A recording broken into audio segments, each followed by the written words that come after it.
विद्यार्थी मित्रांनो, मागील तासिकेमध्ये आपण new concept in corporate account या विषयात ETM आणि CDM बद्दल माहिती पाहिलेली आहे. ॲटोमॅटेड टेलर मशीन आणि कॅश डिपॉझिट मशीनमध्ये सविस्तर चर्चा केल्यानंतर आपण बाउन्सिंग ऑफ चेक याबाबतही सविस्तर चर्चा मागील तासिकेमध्ये केली होती. या तिन्हीवरही PDF त्याच्या नोट्स आपणास क्लासरूमच्या माध्यमातून पाठवलेल्या आहेत. यानंतर डेबिट कार्ड आणि क्रेडिट कार्ड याविषयी आपण चर्चा करणार आहोत. आजच्या या तासिकेमध्ये डेबिट कार्ड म्हणजे काय हे आपण पाहणार आहोत. डेबिट कार्ड म्हणजे एक पेमेंट कार्ड जे आपल्याला खरेदीसाठी पैसे मोजण्यासाठी थेट ग्राहकांच्या खात्यातून पैसे कमी करते. डेबिट कार्ड थेट आपल्या बचतीमधून खरेदी करण्यासाठी आपल्याला रोख रक्कम किंवा धनादेश जवळ बाळगण्याची गरज वाटू देत नाही. या व्यतिरिक्त डेबिट कार्ड, ज्याला आपण चेक कार्डही असं म्हणू शकतो, व्हिसा किंवा मास्टर कार्डसारख्या मोठ्या पेमेंट्स प्रोसेसद्वारे जारी केल्यावर क्रेडिट कार्डची सुविधा आणि समान ग्राहक संरक्षण हे डेबिट कार्ड देते. विद्यार्थी मित्रांनो, आपल्याकडे जे प्लॅस्टिक ATMचं कार्ड आहे त्याचे आपण डेबिट कार्ड असं म्हणतो. डेबिट कार्ड बँक ग्राहकांना बँकेत पैसा जमा केलेल्या पैशावर पैसे देऊन खर्च करू देतात.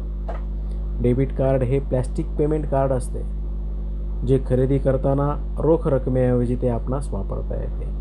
डेबिट कार्डामध्ये सहसा दैनंदिन खरेदी मर्यादा असते, ज्यामध्ये डेबिट कार्डद्वारे विशेषतः मोठी खरेदी करणे शक्य होत नाही.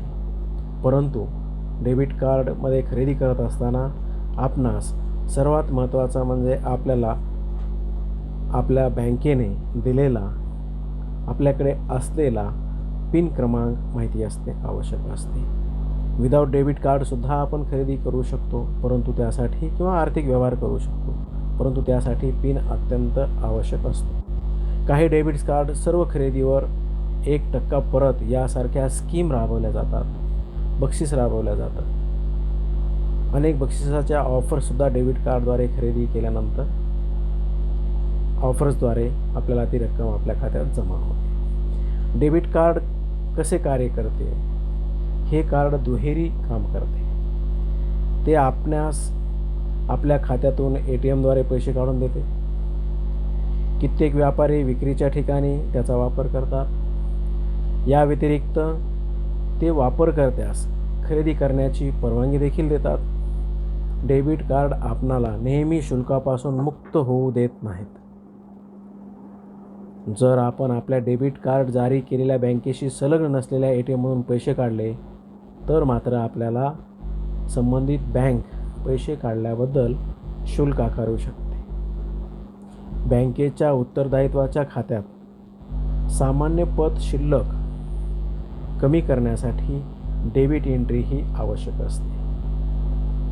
डेबिट कार्डचे विद्यार्थी मित्रांनो खूप प्रकार आहेत. जवळपास व्हिसा डेबिट कार्ड याचे जगभरात खूप मोठ्या प्रमाणात वापर आहे आणि जगभरात 200पेक्षा जास्त देशामध्ये मोठ्या प्रमाणात हे डेबिट कार्ड वापरले जाते. जास्त मास्टर कार्ड, डेबिट कार्ड या कार्डद्वारे आपण जगभरात रोख रकमेचा लाभ घेऊ शकतो. यामध्ये Maestro debit card, EMV debit card, platinum debit card, ICICI debit card, Axis debit card, HDFC debit card, SBI debit card, Yes Bank debit card, HSBC debit card, Canara बँकेचे debit card, HDFC debit card इत्यादी अनेक असे debit कार्डचे प्रकार आज अस्तित्वात आहेत आणि प्रत्येक बँक आपल्या खातेदारास हे डेबिट कार्ड उपलब्ध करून देते, जेणेकरून त्याच्या खात्यावर असलेली शिल्लक त्याला कुठेही केव्हाही वापरता यावी. ज्याप्रमाणे आपण डेबिट कार्डचा अभ्यास करू तसाच क्रेडिट कार्ड म्हणजे सुद्धा काय हे आपल्याला माहिती असणं आवश्यक आहे. क्रेडिट कार्ड म्हणजे काय? क्रेडिट कार्डचा वापर कसा केला जातो? क्रेडिट कार्डचे फायदे काय आहेत? तर विद्यार्थी मित्रांनो, आपण किसान क्रेडिट कार्ड वगैरे हे ऐकलेलंच आहे. पण जनरली क्रेडिट कार्डसुद्धा हे एक वित्तीय संस्थाद्वारे जारी केलेले एक पातळ आयताकृती प्लास्टिक कार्ड आहे, जे आपल्याला आपल्या खरेदीसाठी देय देण्यापूर्वी पूर्व मंजूर मर्यादेमधून निधी घेऊ देते. आपल्याला त्याची मर्यादा असते. क्रेडिट कार्ड किती रकमेपर्यंत वापरायचं याविषयीच्या आपल्याला बँकेनं मर्यादा घालून दिलेल्या असतात. तितक्या मर्यादेपर्यंतचीच आपण वस्तू मार्केटमध्ये खरेदी करू शकतो. तसेच पेमेंट करण्यासाठी वापरकर्ता हा क्रेडिट कार्ड स्वाईप करू शकतो किंवा ते ऑनलाईन व्यवहारासाठी सुद्धा वापरू शकतो. क्रेडिट कार्डमुळे ग्राहक अनेक आयटम खरेदी करण्यासाठी किंवा रोख रक्कम काढण्यासाठी कार्ड जारी करणाऱ्याकडून काही मर्यादेपर्यंत पैसे घेण्यास परवानगी देतात. बँकेत आपली पत असल्याकारणाने बँक आपणास हे असे क्रेडिट कार्ड उपलब्ध करून देते. मग ती रक्कम त्या क्रेडिट कार्डची ठरलेली असते. मग हे कार्ड म्हणजे कार्डधारकास वस्तू आणि सेवासाठी व्यापाऱ्याला कार्डधारकास पैसे देण्यास सक्षम करण्यासाठी वापरकर्त्यांनी म्हणजे कार्डधारकांना जारी केलेले पेमेंट कार्डच असते. मग विद्यार्थी मित्रांनो, क्रेडिट कार्डचे अनेक फायदे आहेत. पत निर्माण करण्याची संधी उपलब्ध होते. कॅशबँक किंवा माईल पॉईंट्स यासारखे बक्षीस मिळवण्यासाठी सुद्धा त्याचा उपयोग होतो. क्रेडिट कार्ड हे फसवणुकीपासून संरक्षण देते. तसेच मोफत क्रेडिट स्कोअर माहिती मिळते.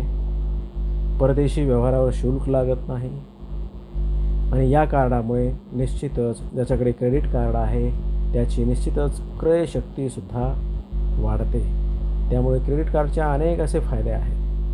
म्हणजे ज्याप्रमाणे डेबिट कार्ड आहे त्याप्रमाणेच क्रेडिट कार्डसुद्धा खूप मोठ्या प्रमाणात फायदे आहेत. त्यानंतरचा मुद्दा येतो विद्यार्थी मित्रांनो, डीमॅट अकाउंट. या डीमॅट अकाउंटिंगमध्ये डीमॅट अकाउंट म्हणजे नेमकं कशासाठी वापरलं जातं, का काढलं जातं? आपण नाव ऐकलेलं आहे डीमॅट अकाउंट. डीमॅट अकाउंटवर चर्चाही होते.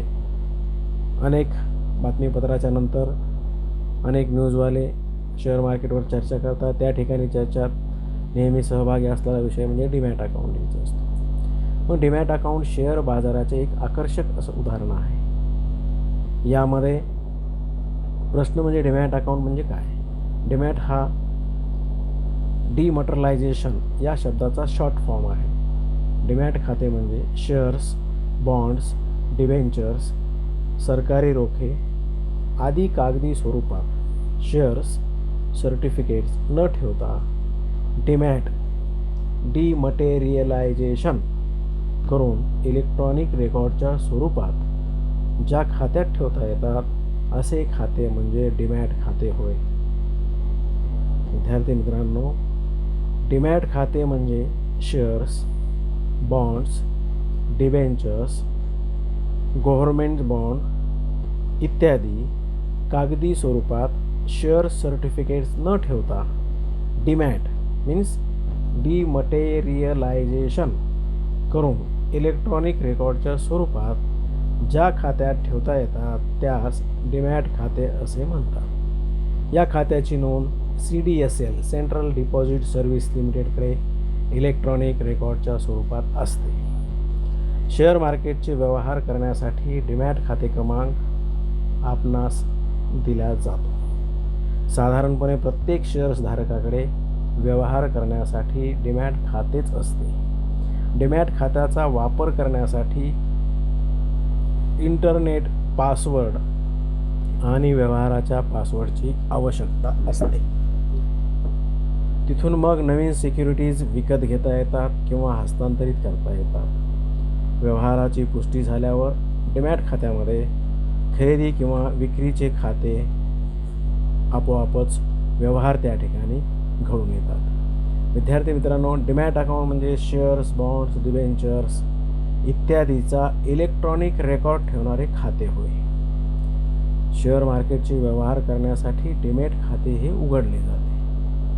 त्याशिवाय आपल्याला शेअर्स खरेदी करता येत नाहीत, विक्री करता येत नाहीत. या सगळ्यासाठीच डीमॅट खातं असणे अत्यंत आवश्यक असते. डीमॅट खात्याचा वापर ऑनलाईन पद्धतीने करावा लागतो. यासाठी इंटरनेट पासवर्ड आणि ट्रान्झॅक्शनचा पासवर्ड तयार करावा लागतो. विद्यार्थी मित्रांनो, डीमॅट अकाउंट हे कशा पद्धतीनं कामे करतं? कंपनीतील शेअर्सची मालकी शेअर सर्टिफिकेटच्या स्वरूपात असते. फिजिकल शेअर्सच्या स्वरूपामध्ये ते न वापरता मार्केटमध्ये जनरली प्रत्येक शेअर्स हा आज तरी इलेक्ट्रॉनिकच्या स्वरूपात उपलब्ध आहे. त्याची रक्कम त्या मार्केटमध्ये चढ उतार वगैरे पाहतो. त्या डिमॅटमध्ये आपण ज्यावेळेस खातं ओपन केलेलं असतं त्यावेळेस कंपनीची जी काही शेअर्स आपल्याला कोणाची खरेदी करायची असेल तर आपण त्या डिमॅट अकाउंटच्या मार्फतच खरेदी करतो. मग त्यावर खरेदी विक्रीच्या व्यवहाराची नोंद करणे हे एक प्रचंड आणि किचकट वेळखाऊ काम असते. यावर मात करण्यासाठी शेअर सर्टिफिकेट्स इलेक्ट्रॉनिक स्वरूपात ठेवता येण्याची सुविधा ही डिमॅट अकाउंटद्वारे आपणास मिळते. मग यामध्ये फिजिकल शेअर सर्टिफिकेट्समध्ये काही धोके होते.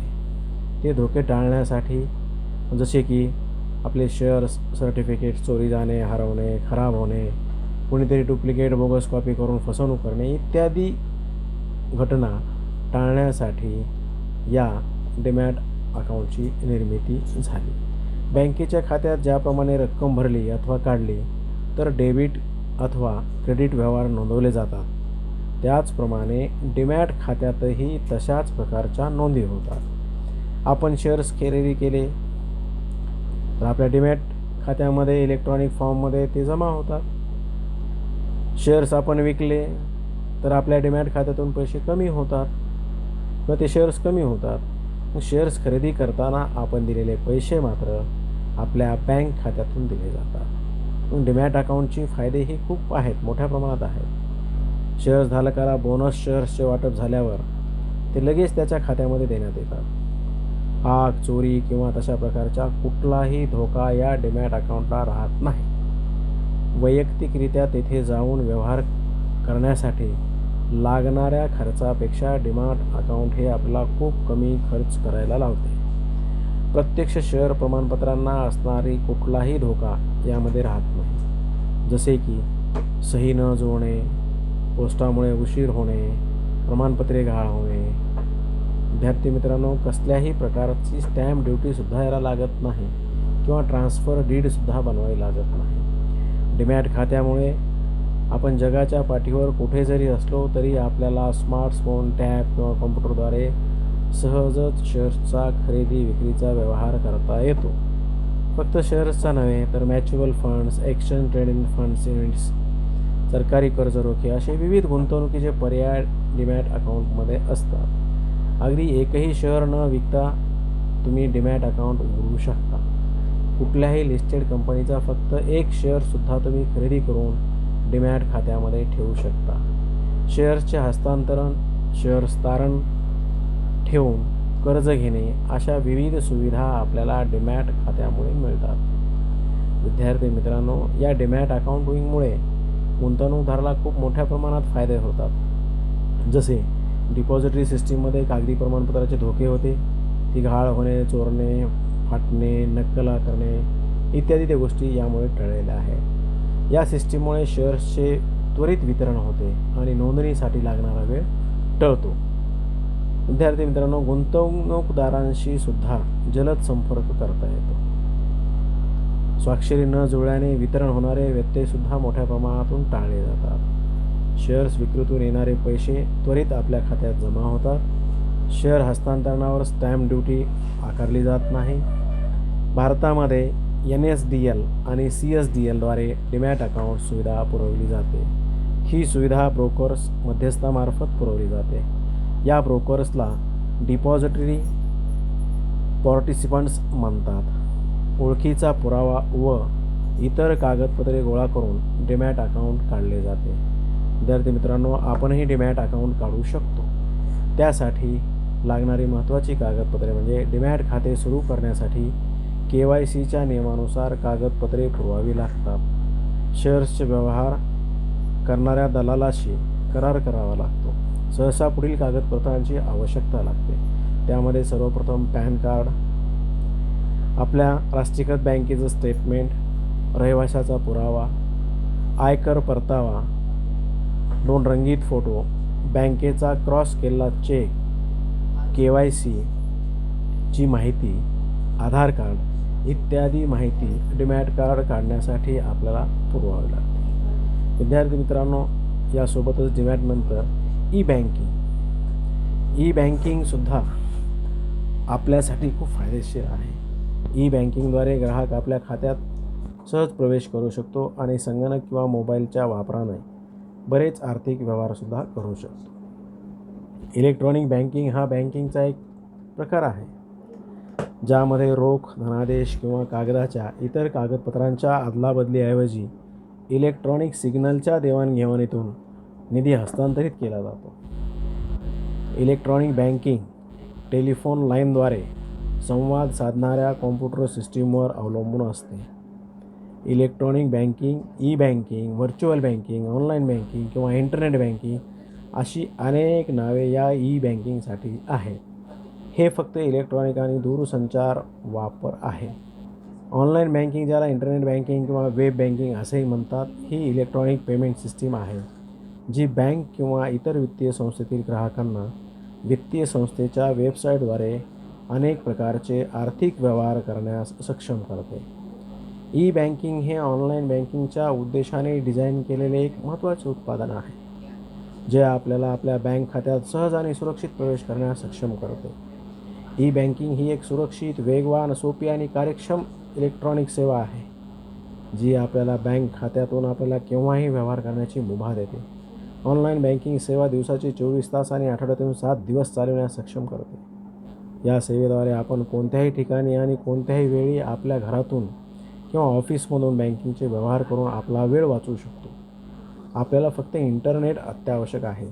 हे बँकिंग खालील गोष्टीसाठी खूप महत्त्वाचे आहे: आपल्या बँक खात्यात उपलब्ध असलेल्या सर्व माध्यमाचे अचूक निदान करून आपल्या चालू खात्यामध्ये किती जमा आहेत, ओव्हरड्राफ्ट असेल, तुमच्या ठेवीचं विवरण असेल इत्यादी गोष्टी, राष्ट्रीय व आंतरराष्ट्रीय बदल अंमलात आणण्यासाठी सुद्धा ई बँकिंगचे व्यवहार आपणास या ई बँकिंग स्वरूपातून पूर्ण करता येतात.